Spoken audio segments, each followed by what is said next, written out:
Vamos a comenzar nuestro estudio hoy en el libro de San Lucas, el capítulo 17 y empezando en el versículo 28. San Lucas, el capítulo 17 y el versículo 28. Aquí se está haciendo una comparación entre lo que sucedió en el Antiguo Testamento con las ciudades de Sodoma y Gomorra y lo que va a suceder cuando nuestro Señor Jesucristo venga en poder y gloria. Dice allí, asimismo, como sucedió en los días de Lot, comían, bebían, compraban, vendían, plantaban, edificaban. Mas el día en que Lot salió de Sodoma, llovió del cielo fuego y azufre y los destruyó a todos. Así será el día en que el Hijo del Hombre se manifieste. Voy a parar ahí en ese versículo, porque ya hemos visto en estos versículos que acabo de leer, que hay una comparación entre la destrucción de las ciudades de Sodoma y Gomorra y la destrucción final del mundo cuando Jesucristo venga en poder y gloria. Es decir, que lo que pasó en Génesis llega a prefigurar o llega a ilustrar lo que va a suceder en relación con la segunda venida de Jesús. Así que lo primero que queremos hacer es regresar al Antiguo Testamento, regresar al libro de Génesis para estudiar lo que pasó allá. Y una vez que entendamos lo que pasó allá, vamos a tener la base para comprender lo que va a suceder en el futuro. Así que regresemos a Génesis, el capítulo 13 y el versículo 10. Génesis, el capítulo 13 y el versículo 10. Allí se nos describe cómo eran las ciudades de la llanura, las más famosas son Sodoma y Gomorra, antes de que fueran destruidas. Génesis 13 y el versículo 10. Dice, y alzó Lot sus ojos y vio toda la llanura del Jordán, que toda ella era de riego, como el huerto de Jehová, es decir, como el huerto del Edén, como la tierra de Egipto en la dirección de Zoar, antes que destruyese Jehová a Sodoma y a Gomorra. Es decir, esa llanura era tierra de riego, era una región agrícola, abundante. Dice que era tan hermoso como el huerto de Jehová o el huerto del Edén. Pero nos dice la Biblia que la gente no reconoció a Dios como la fuente de sus bendiciones. Nos dice la Biblia que esa civilización era malévola. Note lo que dice Génesis el capítulo 13 y el versículo 13. Génesis 13 y el versículo 13 nos habla de la condición moral de las ciudades que tenían tantas bendiciones de Dios. Dice allí, mas los hombres de Sodoma eran malos y pecadores contra Jehová en gran manera. No solamente dice que eran malos, sino que eran pecadores contra Jehová en gran manera. Y esa maldad se manifestó en tres pecados cardinales o en tres pecados principales. El primer pecado era la perversidad sexual. Hoy en día nosotros tenemos una palabra que usamos para hablar de la perversidad sexual. Le decimos sodomía, que viene de Sodoma. Es decir, sexualmente en las ciudades eran perversas. Les puedo dar un ejemplo. Cuando los ángeles visitaron la casa de Lot, los hombres de Sodoma se reunieron alrededor de su casa y le dijeron a Lot, sácanos a esos dos hombres porque queremos conocerlos. Eso dice en Génesis 19:5. Y créanme, no los querían conocer casualmente, como ustedes me conocen a mí. Porque la palabra conocer aquí significa tener relaciones sexuales, como cuando Adán conoció a su mujer Eva y concibió un hijo. Es decir, los hombres de Sodoma querían tener relaciones homosexuales con los ángeles, así de perversos eran. Un segundo pecado cardinal de las ciudades era la violencia. no se les hacía nada matar libremente. En ese mismo episodio, cuando Lot estaba con los ángeles dentro de su casa, dice en Génesis 19 y el versículo 9 que los varones de Sodoma hicieron violencia contra la casa de Lot. Es decir, querían matar a Lot y querían matar a los dos huéspedes que Lot tenía en su casa. Si no hubiera sido por una ceguera que Dios hizo caer sobre ellos, hubieran matado o por lo menos intentado matar a los ángeles y a Lot. Así que la violencia era uno de los graves pecados de estas ciudades. Un tercer pecado cardinal de estas ciudades era el materialismo craso. Noten lo que dice en el libro de Ezequiel, el capítulo 16 y los versículos 48 y 49. Ezequiel, el capítulo 16 y los versículos 48 y 49. Describe este pecado terrible del materialismo. Dice aquí lo siguiente: vivo yo, dice Jehová el Señor, que Sodoma tu hermana y sus hijas no han hecho como hiciste tú y tus hijas. He aquí que esta fue la maldad de Sodoma tu hermana: soberbia, saciedad de pan, es decir, abundancia de pan, y abundancia de ociosidad tuvieron ella y sus hijas, y no fortaleció la mano del afligido y del menesteroso.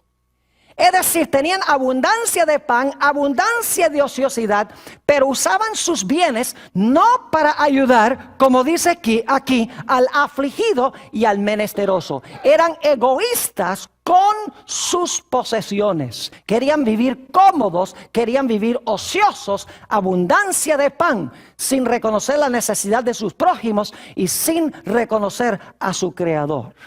3 pecados cardinales: aberraciones sexuales, violencia, materialismo craso. Es más, en Judas 10 al 13, que es un librito antes de Apocalipsis, no lo vamos a leer, compara los pecados de Sodoma y de Gomorra con 3 personajes malévolos del Antiguo Testamento. Los compara con Caín, los compara con Balaam y los compara con Coré. 3 individuos inicuos del Antiguo Testamento. No tenemos tiempo de estudiar las historias, pero nos dice que los habitantes de Sodoma eran más o menos como estos personajes. Ahora, Dios nunca destruye a una civilización sin antes darles una advertencia. A pesar de que estas ciudades eran supremamente pecaminosas y Dios había determinado que Él iba a destruirlas, Dios no las iba a destruir sin enviar un mensaje de amonestación primero. Vayan conmigo a Génesis 18 y los versículos 1 al 3. Génesis 18 y los versículos 1 al 3. Dice aquí: después le apareció, es decir, a Abraham, Jehová, en el encinar de Mamre, estando él sentado a la puerta de su tienda en el calor del día. Y alzó sus ojos y miró, y he aquí 3 varones que estaban junto a él. ¿Cuántos varones vinieron? 3. Dice, y cuando los vio, salió corriendo de la puerta de su tienda a recibirlos. Y ahora escuchen, y se postró en tierra. Es decir, se inclina, se postra en tierra. Y luego quiero que noten que le habla a solamente uno de ellos. Dice en el versículo 3, y dijo: Señor, fíjese que está llamando a uno de estos Señor, si ahora he hallado gracia en tus ojos, te ruego que no pases de tu siervo. Saben que yo sé que la gente de por allá es bien hospitalaria. Tuve el privilegio en el año 2001, en mayo de 2001, de hacer un viaje a los países de Líbano, Jordania y Siria. Y cuando fuimos a visitar el monte Nebo, a donde murió Moisés, estábamos subiendo en un automóvil cuando de repente unos beduinos que tenían carpas ahí al lado de la carretera, estaban cuidando unas cabras y unas ovejas, empezaron a hacernos señales que paráramos y que paráramos. Y paramos. Y Sarkis, quien es un miembro de esta iglesia, atiende el grupo arminiano, empezó a hablar con ellos porque él habla árabe. Y nosotros, pues los dos gringos que estábamos ahí, no entendíamos ni papa lo que estaban hablando. Y el que nos acompañaba decía que no podíamos. Y entonces cuando seguimos viaje le preguntamos, ¿qué era lo que ustedes estaban hablando? Y dice Sarkis, dice, lo que pasa es que ellos nos estaban invitando para que fuéramos a almorzar en su carpa. Es decir, gente súper hospitalaria. Así pasó con Abraham. Abraham vio estos tres personajes, reconoció que un personaje era súper especial, dice que se inclinó a él y dice también que le dirigió la palabra a él. Pero eran tres varones. Noten Génesis 18 y el versículo 16. Génesis 18, 16. Después que Abraham atiende a estos tres personajes, quiero que noten lo que hacen estos tres personajes. Dice en el versículo 16, y los varones, ¿cuántos eran? Eran tres, gracias. Y los varones se levantaron de allí y miraron hacia Sodoma. Abraham iba con ellos acompañándolos. ¿Cuántos iban entonces hacia Sodoma? Iban 4. Muy bien. Ahora, quiero que noten lo que nos dice en el versículo 22. Versículo 22. Dice, y se apartaron de allí los varones, es decir, ellos van a continuar su viaje, y fueron hacia ¿dónde? Ahora escuchen, fueron hacia Sodoma, y ahora bien, Abraham estaba aún delante de ¿quién? De Jehová. Ahora, hay un punto que quiero que noten que es de crucial importancia, muy importante. ¿Cuántos fueron los que visitaron a Abraham? 3. ¿Cuántos caminaron cierta distancia con Abraham? 3. Pero ¿cuántos de los 3 llegaron a Sodoma? 2. Noten Génesis 19 y el versículo 1. Dice, llegaron pues los 2 ángeles. Ahora sabemos que los personajes eran ángeles. No solo varones, sino ángeles. Llegaron pues los 2 ángeles a Sodoma a la caída de la tarde, y Lot estaba sentado a la puerta de Sodoma, y viéndolos Lot, se levantó a recibirlos y se inclinó hacia el suelo. ¿Cuántos llegaron a la ciudad de Sodoma?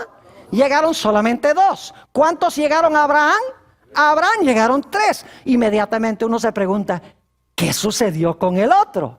Ahora, antes de contestar qué sucedió con el otro, ¿pueden ustedes pensar de alguna parte de la Biblia a donde se mencionan 3 ángeles? ¿A dónde? Díganme ustedes, ¿a dónde en la Biblia se mencionan 3 ángeles? En Apocalipsis, el capítulo 14.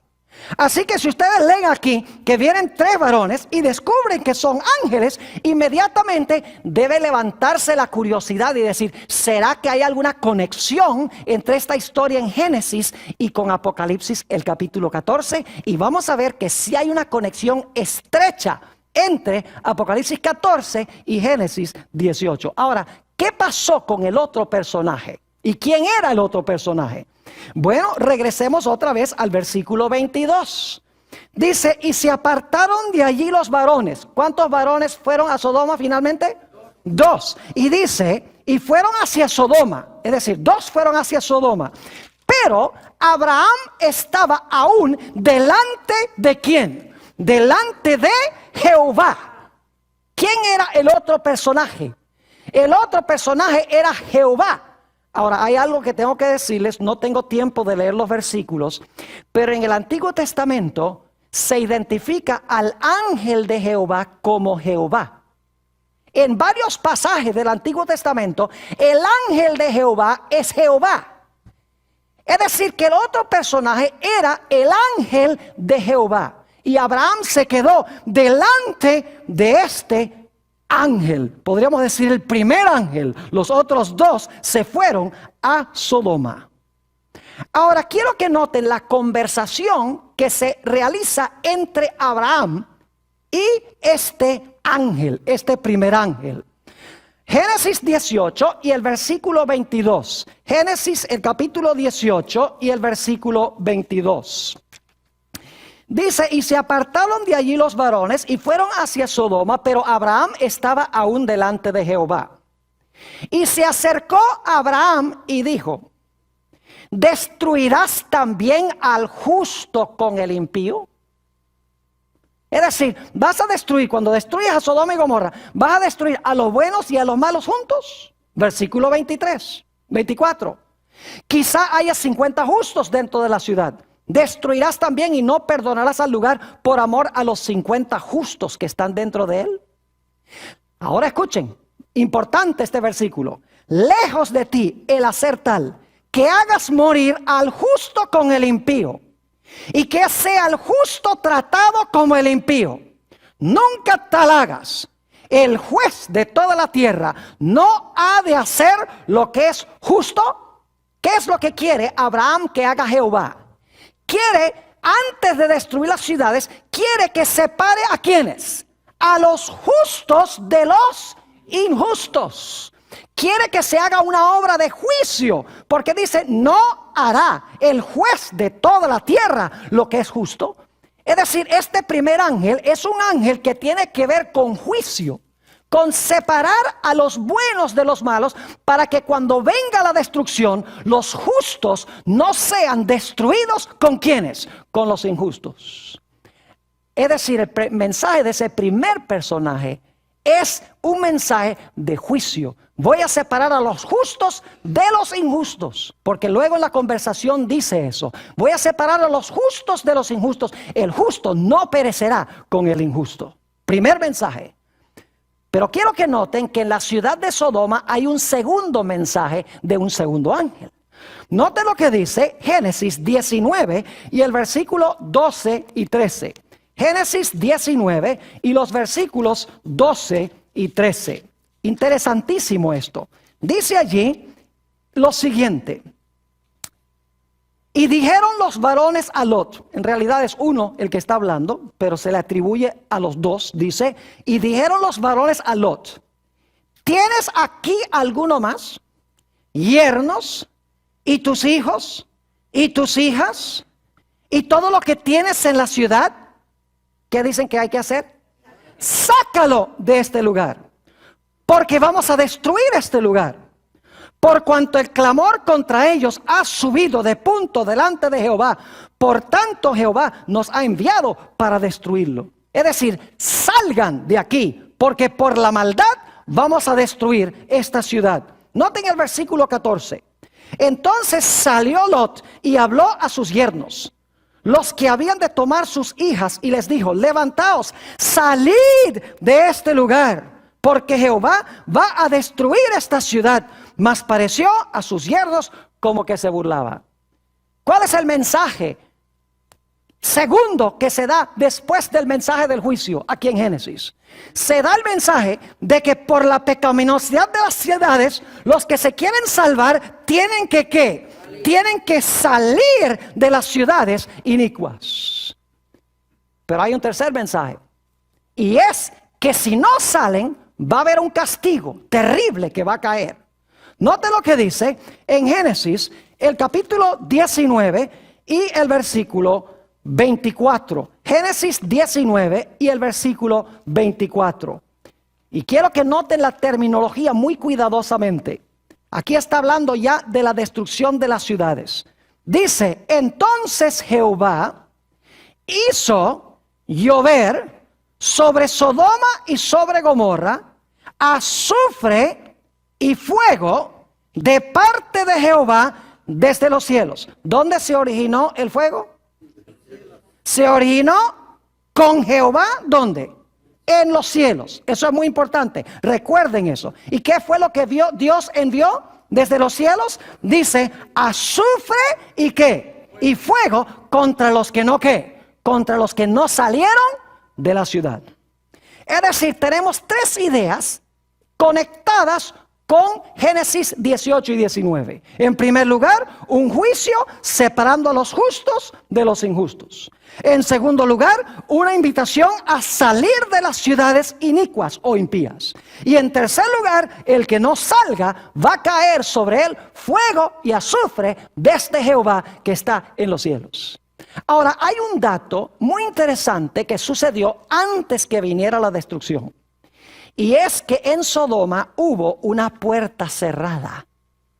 Es decir, la puerta de la gracia se cerró para los habitantes de Sodoma antes que cayera la destrucción. ¿Ustedes recuerdan cuando estudiamos la historia del diluvio que la puerta del arca se cerró antes de que cayera la lluvia para venir la destrucción? Ya se había hecho la separación entre justos e injustos cuando se cerró la puerta, y los injustos no sabían que estaban ¿qué? Perdidos, sino hasta que cayó el agua. Tenemos lo mismo aquí en esta historia. Noten Génesis 19 y el versículo 10. Génesis el capítulo 19 y el versículo 10.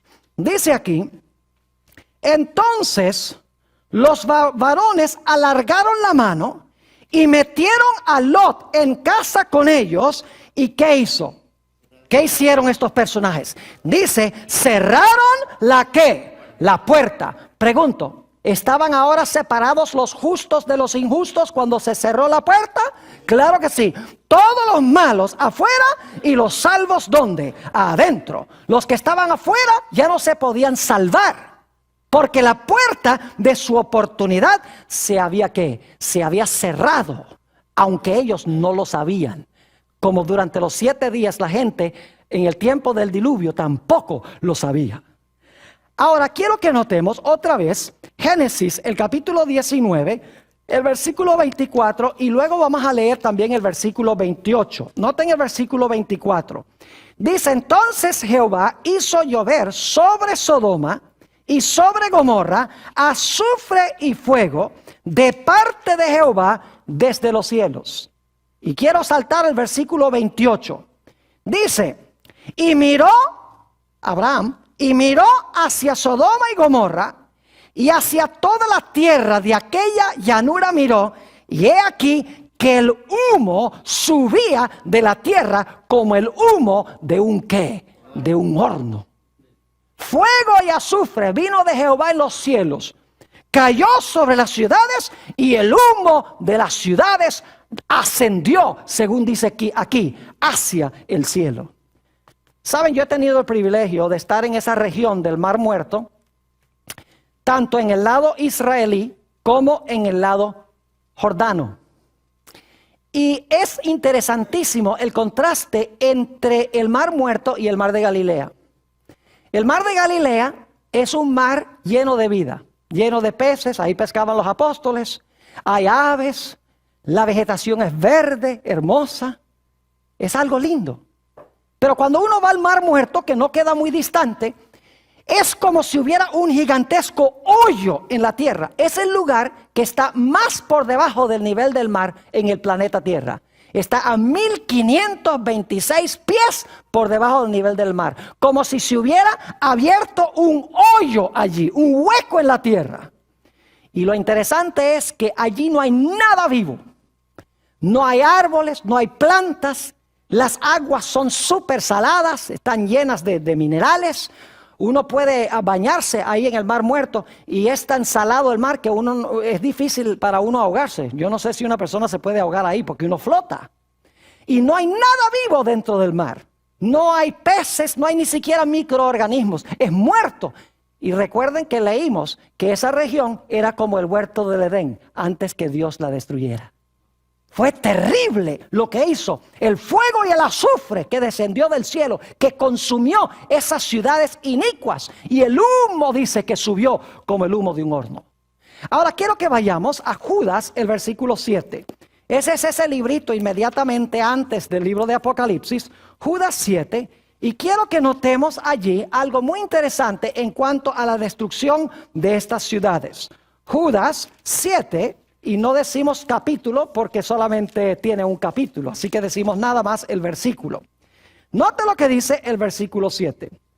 Como Sodoma y Gomorra y las ciudades vecinas, las cuales de la misma manera que aquellos, habiendo fornicado, he ido en pos de vicios contra naturaleza, fíjese, hablando de las aberraciones sexuales, fueron puestas, por ejemplo, sufriendo el castigo ¿de qué? El castigo del fuego eterno. ¿Qué sufrieron Sodoma y Gomorra? Sufrieron el castigo del fuego ¿qué? Eterno. ¿Qué clase de fuego destruyó Sodoma y Gomorra? Aquí dice que fueron destruidos con fuego eterno. No lo digo yo, Lo dice la Biblia. Pero ahora tenemos un problema. Vayan conmigo a 2 de Pedro, el capítulo 2 y el versículo 6. 2 de Pedro, el capítulo 2 y el versículo 6. Hablando de las mismas ciudades de Sodoma y Gomorra, dice, y si condenó por destrucción a las ciudades de Sodoma y Gomorra, reduciéndolas ¿a qué? A ceniza, y poniéndolas de ejemplo a los que habían de vivir impíamente. ¿A qué fueron reducidas las ciudades de Sodoma y Gomorra? Fueron reducidas a ceniza. Ahora yo pregunto, ¿cuántos de ustedes alguna vez han tratado de consumir o de quemar cenizas? ¿Cuántos han tratado de usar cenizas como combustible? Dice, pastor, eso es ridículo. Las cenizas no se consumen porque todo lo que había para consumir se consumió. Y el resultado fue las cenizas. Entonces, si las ciudades de Sodoma y Gomorra fueron reducidas a ceniza, ¿cómo es que fueron destruidos con fuego eterno? ¿Entienden el problema?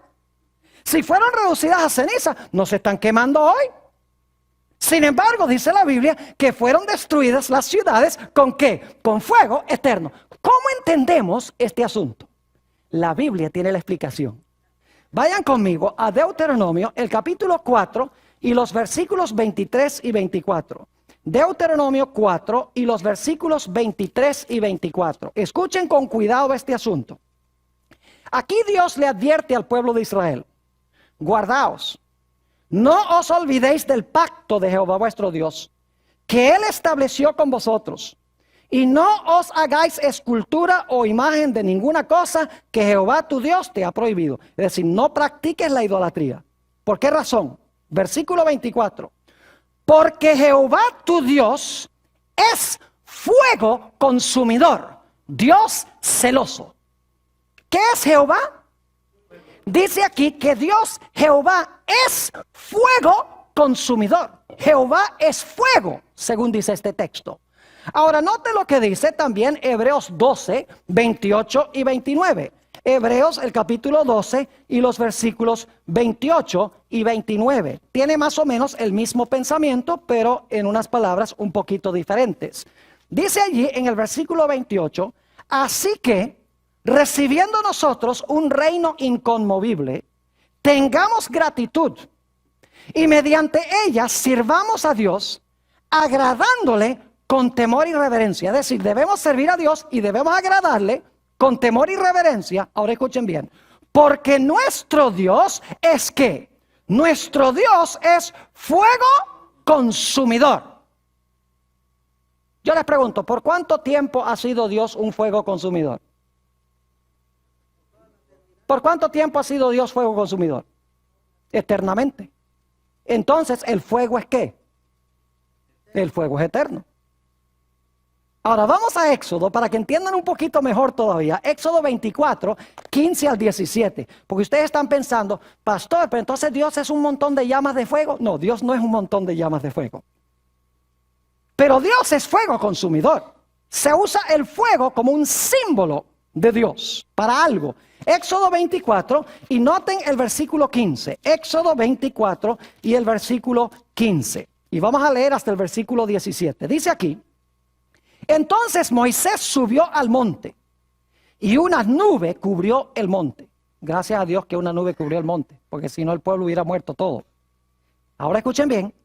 Y la gloria de Jehová reposó sobre el monte Sinaí. ¿Qué reposó sobre el monte Sinaí? La gloria de Jehová, muy bien. Y la nube lo cubrió por 6 días. Y al 7º día llamó a Moisés de en medio de la nube. Y ahora viene el versículo clave. Y la apariencia de la gloria de Jehová era como un fuego abrasador en la cumbre del monte a los ojos de los hijos de Israel. ¿Qué es lo que parecía fuego? Según el versículo, díganme ustedes, ¿qué era lo que parecía fuego? Dice que la gloria de Jehová parecía un ¿qué? Un fuego abrasador. Es decir, el fuego es la gloria de Dios. Yo pregunto, ¿por cuánto tiempo ha tenido Dios su gloria? Solamente por 6,000 años. ¿Ha tenido para siempre su gloria? Claro que sí. Si la gloria de Dios es como un fuego consumidor, ¿por cuánto tiempo ha sido Dios o la gloria de Dios un fuego consumidor? eternamente. Es decir, el fuego consumidor es eterno porque el fuego consumidor es ¿quién? Es Dios. ¿Dónde se originó el fuego que quemó a Sodoma y Gomorra? Dice que vino ¿de dónde? De Jehová en los cielos y consumió las ciudades. Es decir, Dios por un momento quitó el velo que cubría su ¿qué? Su gloria. Y reveló su gloria como cuando venga Jesús. Y el resultado fue que las ciudades fueron ¿qué? Incineradas por la gloria de Dios, que es fuego consumidor. Ahora podemos entender un poquito más lo que sucedió con Sodoma y Gomorra. El fuego que consumió a Sodoma y Gomorra es eterno porque Dios es el fuego. Pero lo que consumió no es eterno porque se apagó. Es decir, después que las ciudades de Sodoma y Gomorra se apagaron, el fuego continuó ardiendo porque el fuego es Dios. ¿Me están entendiendo lo que estoy diciendo? Es decir, porque Dios es el fuego consumidor, el fuego no se apaga nunca. Pero lo que sí se apagó fue lo que el fuego consumió, lo que el fuego quemó. No dice que las ciudades iban a arder eternamente, dice que el fuego es eterno, no lo que el fuego quema. Ahora vamos al libro de Malaquías, el capítulo 4 y el versículo 1, y vamos a leer también el versículo 3. Malaquías, el capítulo 4 y el versículo 1, y luego vamos a leer también el versículo 3. Este es el último libro del Antiguo Testamento antes del Evangelio según San Mateo. Dice en el versículo 1, hablando de la venida de Jesús: porque he aquí, viene el día ardiente como un horno. ¿Va a venir un día de fuego, sí o no? Sí, cómo no. Y todos los soberbios y todos los que hacen maldad serán ¿qué? Estopa. Aquel día que vendrá los abrazará. Brasas, tiene que ver con fuego, ¿verdad? Los abrazará, ha dicho Jehová de los ejércitos, y no les dejará ni raíz ni rama. ¿Qué es lo que va a hacer el fuego? El fuego los va a consumir, no va a quedar ni la raíz. ¿Quién es la raíz del pecado? Satanás. ¿Y quiénes son las ramas? Sus seguidores. La serpiente y su ¿qué? Y su simiente, por usar otra ilustración. Raíz y ramas es lo mismo que Satanás y su ¿qué? Y su simiente o sus seguidores. Dice que no les dejará ni raíz ni ramas. Noten el versículo 3. Versículo 3 dice: hollaréis a los malos, los cuales serán ¿qué? Ceniza bajo las plantas de vuestros pies en el día en que yo actúe, ha dicho Jehová de los ejércitos. ¿A qué serán reducidos los impíos? Los impíos serán reducidos ¿a qué? A cenizas. Si son reducidos a cenizas, ¿todavía van a estar quemándose? Claro que no. Yo pregunto, ¿el fuego que los consumió es eterno? Claro que sí, pero no lo que el fuego consumió, porque lo que el fuego consumió se apaga y se vuelve ¿qué? Cenizas. ¿Saben que la Biblia también dice que Satanás va a ser reducido a cenizas? Nota lo que dice el libro de Ezequiel, el capítulo 28 y los versículos 18 y 19. Ezequiel 28, 18 y 19. Hablando de este glorioso querubín cubridor que el Señor Jesucristo creó, que escogió pecar por su libre albedrío. Dice en el versículo 18: con la multitud de tus maldades y con la iniquidad de tus contrataciones profanaste tu santuario. Yo pues saqué fuego de en medio de ti, el cual te ¿qué? Te consumió. ¿Y te puse en qué?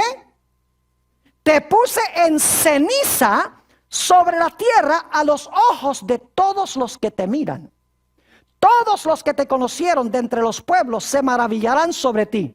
Espanto serás y para siempre dejarás de ser. ¿Qué va a pasar con Satanás?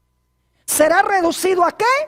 A cenizas y para siempre dejará de qué? Dejará de ser.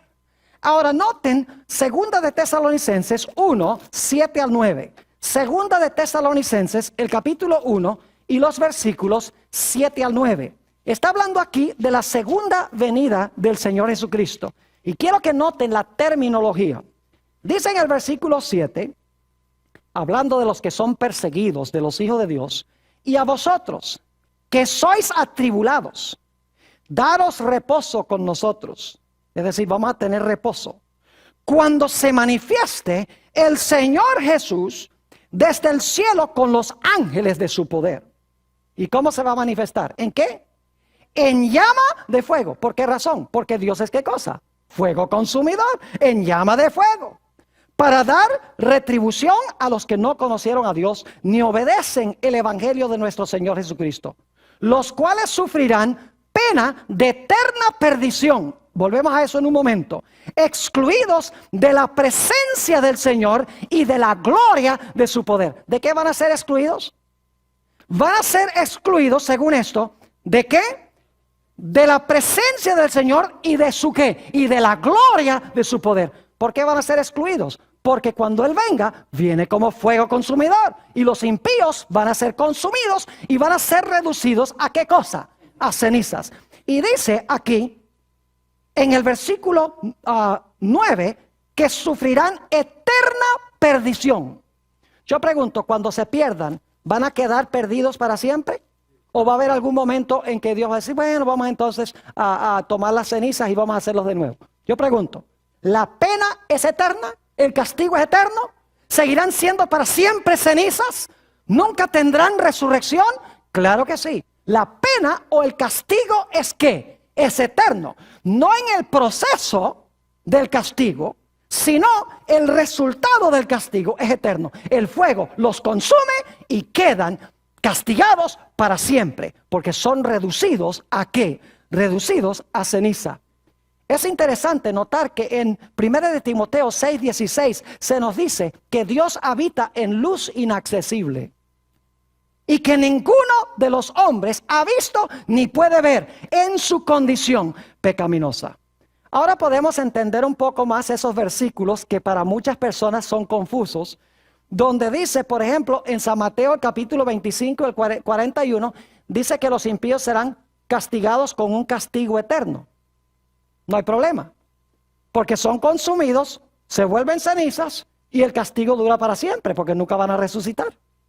Ahora podemos entender Mateo 25 y el versículo 46, a donde se nos dice que los impíos serán echados al fuego eterno y sufrirán castigo eterno.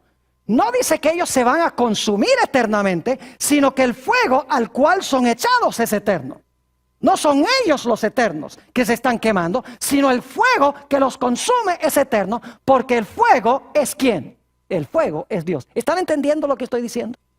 Ahora, prepárense para una gran sorpresa. ¿Saben ustedes que los que van a vivir en el fuego eterno no son los malos, sino los buenos?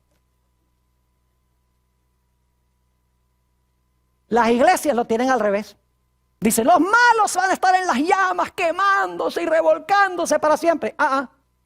La Biblia dice que en el fuego eternamente van a estar son los buenos. Vayan conmigo a Isaías, el capítulo 33, para que se den cuenta que no lo digo yo, lo dice la palabra de Dios. Isaías 33, y vamos a leer en primer lugar en cuanto a los impíos. Dice en el versículo 12, hablando de los malos, y los pueblos serán como cal quemada. Como espinos cortados serán quemados con fuego. Es decir, los impíos van a ser consumidos, van a ser quemados con fuego. Ahora vamos al versículo 14. Los pecadores se asombraron en Sión. Espanto sobrecogió a los hipócritas. Y ahora escuchen bien. ¿Quién de nosotros morará con el fuego consumidor? ¿Quién de nosotros habitará con las llamas eternas? El que camina en justicia y habla lo recto, el que aborrece la ganancia de violencias, el que sacude sus manos por no recibir cohecho, ustedes le dicen mordidas, el que tapa sus oídos para no oír propuestas sanguinarias, el que cierra sus ojos para no ver cosa mala. ¿Quiénes son los que van a vivir habitar en medio de las llamas eternas? No son los malos, sino que son los buenos. Los malos no pueden, porque cuando el fuego se manifiesta, se vuelven cenizas. Pero el fuego sigue ardiendo, porque el fuego es la gloria de Dios. Solo los justos podrán habitar en la presencia de Dios, con las llamas eternas, sin ser destruidos. ¡Qué glorioso! Las iglesias lo tienen al revés. Dicen que son los malos que se van a quemar para siempre, porque la Biblia dice que el fuego es eterno. Sí, la Biblia dice que el fuego es eterno, pero no dice que los pecadores son eternos. El problema es no leer con cuidado lo que dice la Sagrada Escritura. ¿Me están entendiendo lo que estoy diciendo? Es de crucial importancia. Ahora necesitamos continuar nuestro estudio haciendo el paralelo con el libro de Apocalipsis. ¿Recuerdan ustedes en Génesis que tenemos 3 ángeles? 3 ideas. Primero, separar a los justos de ¿quiénes? De los injustos. Y cuando sean separados, ya se puede castigar a los injustos. Segunda idea, salgan de esas ciudades inicuas, porque vamos a destruir las ciudades. Salid de ella, pueblo mío. Y el tercer mensaje, si no salen, va a caer ¿qué cosa? Va a caer llover de Jehová, fuego y azufre, y el humo va a subir como el humo de un ¿qué? De un horno. Yo pregunto, ¿son esos los mensajes de los 3 ángeles en Apocalipsis 14? Claro que sí. Noten Apocalipsis 14 y el versículo 6 y 7. Apocalipsis el capítulo 14 y los versículos 6 y el versículo 7. Dios antes de destruir el mundo va a dar un mensaje global. Fíjense lo que dice el versículo 6.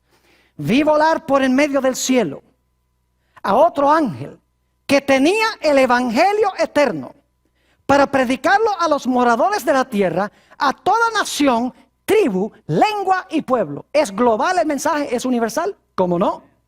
Ahora escuchen, diciendo a gran voz, temed a Dios y dadle gloria. ¿Por qué qué? Porque la hora de su juicio ha llegado. Y adorad a aquel que hizo el cielo, la tierra, el mar y las fuentes de las aguas.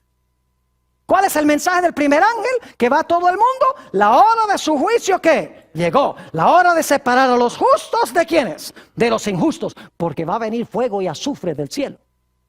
Ahora, ¿cuál es el mensaje del segundo ángel? Noten Apocalipsis 14 y el versículo 8.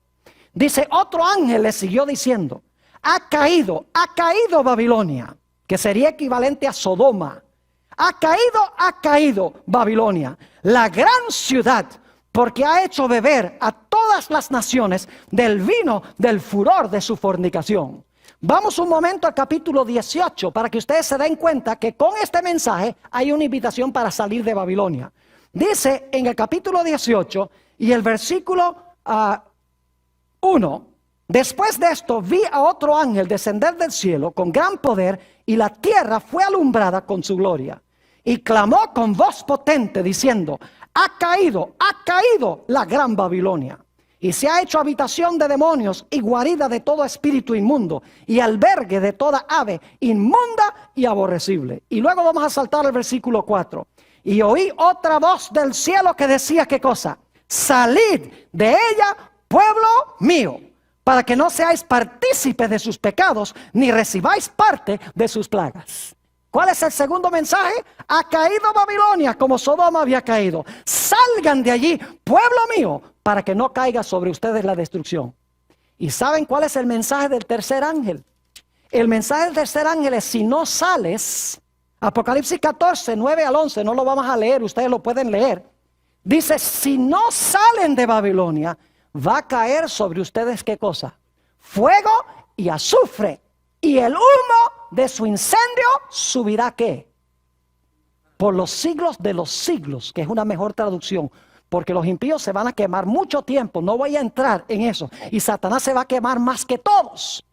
Primero Satanás se va a quemar más. Luego sus ángeles se van a quemar después de él lo más. Y finalmente los impíos son los que se van a quemar menos. No voy a entrar a eso ahora, pero quiero que noten que Satanás se va a quemar junto con los impíos por los siglos de los siglos, pero finalmente se van a apagar, no me entiendan mal. Es decir, van a ser reducidos a cenizas. El mensaje del tercer ángel entonces habla de lo mismo que nosotros encontramos en Génesis, y es la idea de fuego y azufre y humo que asciende. Ahora yo pregunto, ¿Dios va a cerrar la puerta de la gracia de este mundo antes de que venga la destrucción? ¿Cómo no? Dice en Apocalipsis 22:11, el que es justo sea justo todavía. El que es santo sea santo todavía. El que es injusto sea injusto todavía. Y el que es inmundo sea inmundo todavía. Y luego dice, he aquí yo vengo presto. Es decir, la separación se realiza antes. La puerta de la gracia se cierra antes. Y así como los impíos rodearon la casa de Lot para tratar de destruirlo, la Biblia enseña que los impíos van a rodear al pueblo de Dios para intentar destruir también al pueblo de Dios. En el gran tiempo de angustia que menciona Daniel el capítulo 12, el tiempo de angustia cual no fue desde que hubo nación, pero en aquel tiempo el pueblo de Dios será libertado. Todo el que se hallare escrito en el libro. Ahora yo quiero concluir nuestro tema haciendo la pregunta: ¿cómo podemos nosotros estar seguros de habitar con Dios, quien es un fuego consumidor? Les voy a mencionar solamente los versículos por la premura del tiempo. Ustedes los tienen en la lista. En Hebreos el capítulo 12, 28 y 29 dice que debemos servir a Dios con temor y reverencia, porque Dios es fuego consumidor.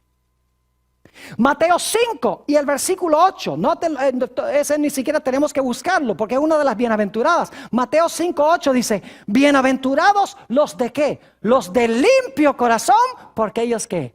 Porque ellos verán a Dios.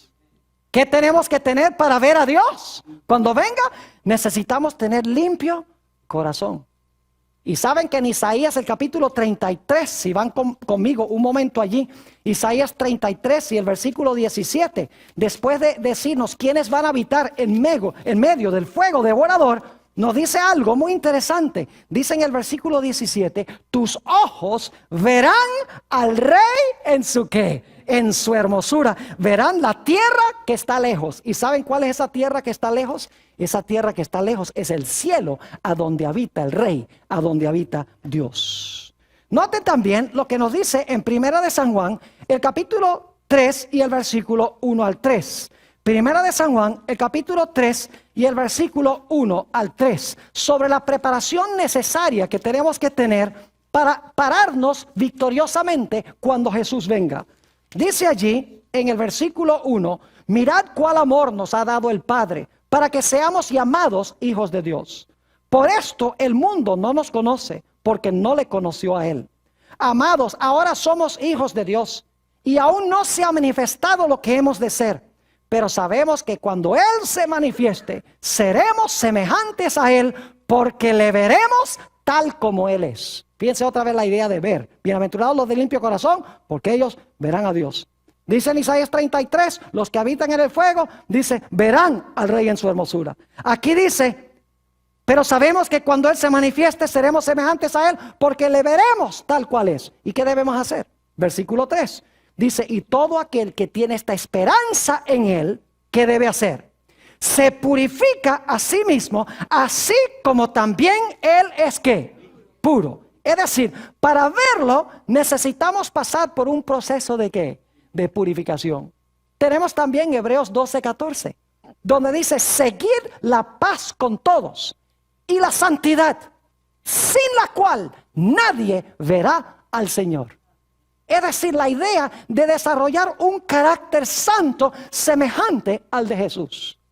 En Apocalipsis 22, 2 y 3 dice que los que lleguen al cielo van a ver el rostro de Jehová. Dice, verán su rostro y su nombre estará en sus frentes. Podremos habitar en la presencia de un Dios santo sin ser consumidos. Noten segunda de San Pedro, el capítulo 3, la misma idea, segunda de Pedro, el capítulo 3, y voy a leer empezando en el versículo 10. Es decir, Dios nos está diciendo que debemos preparar un carácter para habitar con un Dios santo. Y Él nos da poder para desarrollar ese carácter.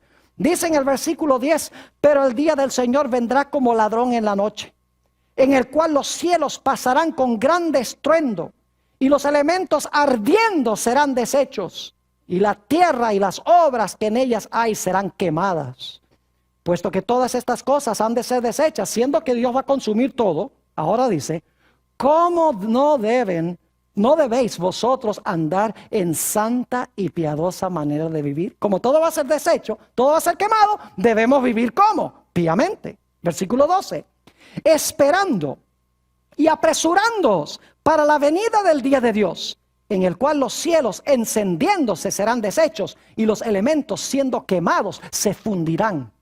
Pero nosotros esperamos según sus promesas cielos nuevos y nueva tierra, en los cuales mora la justicia. Y ahora noten el versículo 14. Por lo cual, oh amados, estando en espera de estas cosas, procurad con diligencia ser hallados por Él sin qué, sin mancha e irreprensibles en qué, en paz. Es decir, Dios espera que nosotros desarrollemos un carácter santo, un carácter limpio para verlo y para habitar con Él por los siglos de la eternidad. Ahora la pregunta clave es ¿cómo podemos hacerlo? Nosotros no podemos. Pero la palabra de Dios sí puede. Hemos leído antes en este seminario el Salmo 119 y el versículo 11, donde dice, tu palabra he escondido en mi corazón. ¿Para no qué? Para no pecar contra ti. Mientras estamos metidos en la palabra de Dios, nuestra mente es transformada a imagen de Dios, a imagen de Jesús. Mientras estamos todo el tiempo viendo televisión, nuestra mente es transformada a la imagen del televisor. Lo que dejamos entrar por nuestros ojos y oídos nos hace lo que somos. Más como Jesús o más como el mundo. Por eso debemos llenar nuestra mente de cosas buenas. Preparar un carácter santo. El Señor Jesucristo dijo en San Juan 15 y el versículo 3. San Juan 15 y el versículo 3. Ellos ya son limpios, hablando de sus discípulos, por la palabra que yo les he hablado. Cuando leemos la palabra, asimilamos la palabra entra y purifica y limpia nuestro corazón. En Efesios 5:26 dice que la iglesia es purificada o limpiada en el lavacro por la palabra. Ahí está otra vez, la palabra de Dios entra, limpia nuestro ser cuando dedicamos tiempo a contemplar a Jesús en su palabra. Y dedicamos menos tiempo al televisor y a las cosas que no nos hacen bien. Como leímos en nuestro tema, nuestro último tema, nosotros mirando a cara descubierta como en un espejo la gloria del Señor, ¿somos qué? Somos transformados de gloria en gloria a su misma semejanza. La historia de Sodoma y Gomorra nos ilustra 4 clases de personas para concluir. En primer lugar está Abraham, que nunca vivió en Sodoma y Gomorra. Representa a los que nacieron en el evangelio puro bíblico, que han estado en la verdad siempre. En segundo lugar, tenemos a Lot, quien vivía en Sodoma, pero no compartía la pecaminosidad de Sodoma, según nos dice 2 de Pedro 2, 7 y 8. Dice que lloraba y clamaba por los pecados de la ciudad. Y él salió, fue llamado a salir de allá y se integró al pueblo de Dios. Tercera clase de personas representada por la mujer de Lot. Salió de Sodoma, pero tenía Sodoma en el corazón. Gente que se une al remanente de Dios, pero sigue con el corazón en el mundo. Y la última clase son aquellos que fueron destruidos, que nunca salieron. Que Dios nos bendiga y estemos en el grupo correcto.